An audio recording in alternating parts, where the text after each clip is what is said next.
This may feel like the end, but it's actually where God begins. We hate to wait. We rage against stillness. We curse the pause like it's a punishment. But what if the delay isn't denial? What if the silence is strategy? You see, when God says wait, He's not stalling your life. He's staging your future. And what feels like inactivity to you is actually divine construction behind the scenes, because God doesn't deal in half-finished stories. He works in wholeness.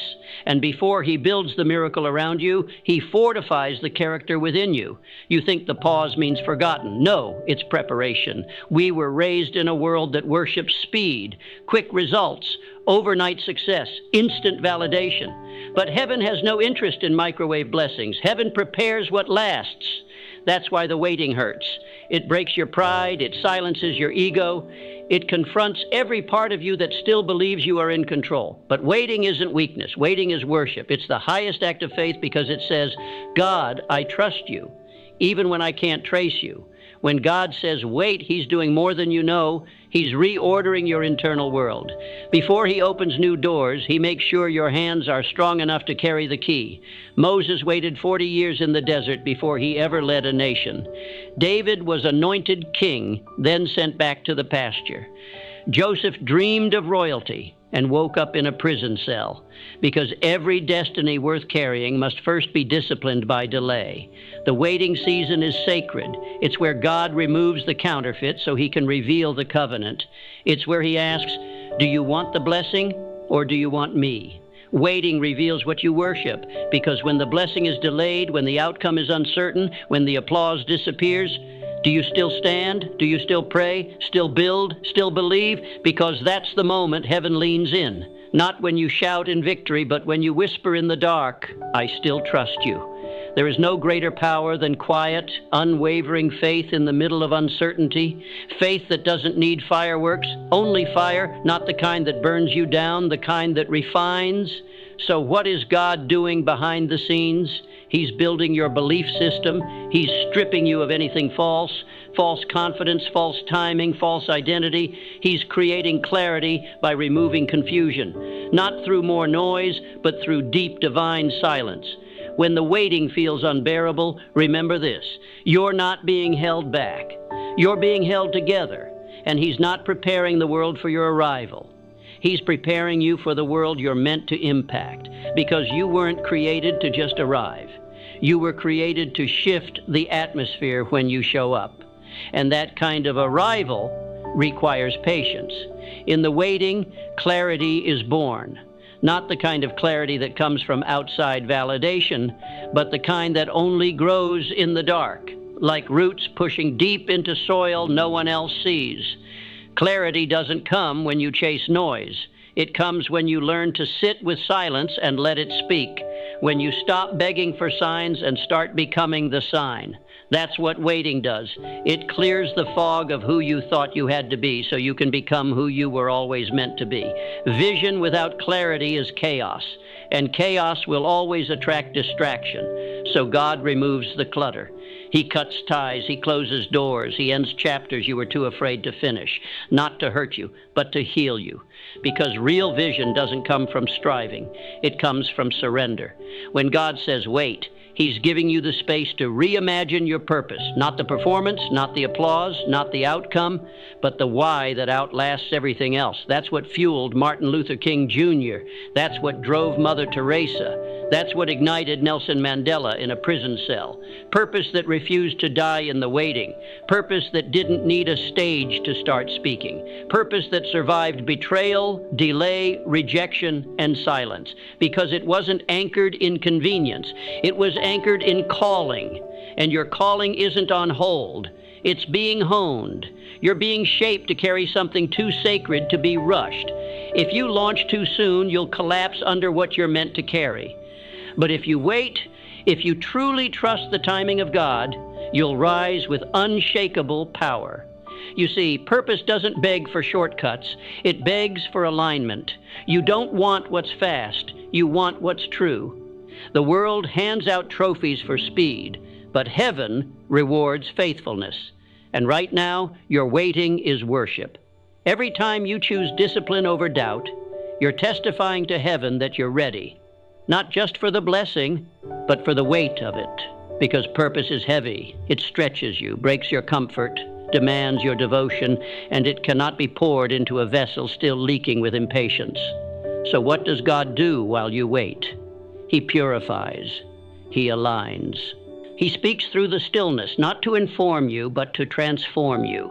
And if you're listening, and if you're willing to trust the quiet, you'll start to hear what others miss. You'll feel what others ignore. You'll see doors before they even open. Because the waiting rewires your perception. It teaches you to see through faith, not fear. To see with God, not just for God. And that right there is how vision becomes power. There comes a moment in every waiting season where discipline becomes your lifeline. Not motivation, not excitement, not applause, discipline. Because there are days when everything in you screams, why keep going? And the only answer you have left is, because I said I would. That's where greatness begins. Not in talent, not in speed, not even in certainty, but in consistency. The relentless decision to rise again, even when no one claps. That's the part of you God is building, not your platform, your practice. Because without discipline, vision dies in emotion, purpose crumbles in pressure, and dreams dissolve into distraction. So he trains you in secret. He hides you while the world shines its spotlight on noise. He lets your name remain unknown so that your roots grow deeper than your reach. Think about it. Would you rather have influence that fades in a season or legacy that lasts for generations? Because if it's legacy you're after, you'll need to master the unseen. Abraham waited. Noah built for decades with no rain. Jesus waited 30 years for a 3-year ministry that changed eternity. The world thinks waiting is wasted time, but God uses waiting to weld steel into your spirit. He doesn't rush kings. He forges them. He doesn't rush miracles. He multiplies them in stillness. And in that stillness, he gives you the one thing every destiny demands: obedient action. Not random hustle, not panicked movement, but obedient action, steps aligned with his timing, not your timeline. That's what separates the anointed from the ambitious. Ambition runs ahead. Obedience walks in rhythm. And when you walk with God, you don't need to force open doors. You don't need to manipulate outcomes. You just need to move when he says move and wait when he says wait. And both are equally holy. But don't mistake waiting for passivity. You're not called to sit in fear. You're called to prepare in faith, sharpen the skill, study the blueprint, build the habit, pray the vision into alignment. Because when God finally opens the door, you don't want to meet opportunity unprepared. David didn't pick up his first stone in front of Goliath. He'd been practicing in the field when no one was watching.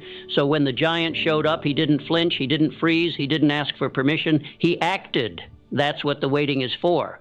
Not just to test your trust, but to train your reflexes so when destiny calls, you don't hesitate. And that's the moment God is preparing you for. He's not delaying the dream. He's dressing you in the armor it requires. You think you're sitting still. But in heaven's eyes, you're strengthening your foundation. Because when he finally says go, it will happen fast. And if you didn't use the waiting season to prepare, you'll miss what you prayed for because you didn't become the person who could carry it. And that is the deepest mercy of all, that God loves you enough to say wait when what you wanted could have weakened you. Gratitude is not something you give once the wait is over. It's something you offer in the middle of the pause. It's not the celebration after the blessing.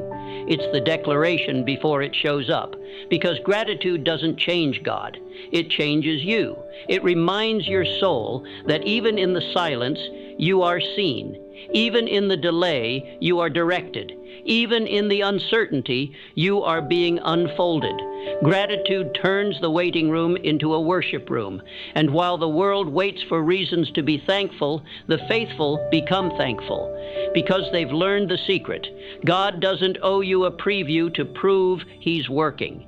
He doesn't have to explain the blueprint when he is the architect, so you praise him before the door opens.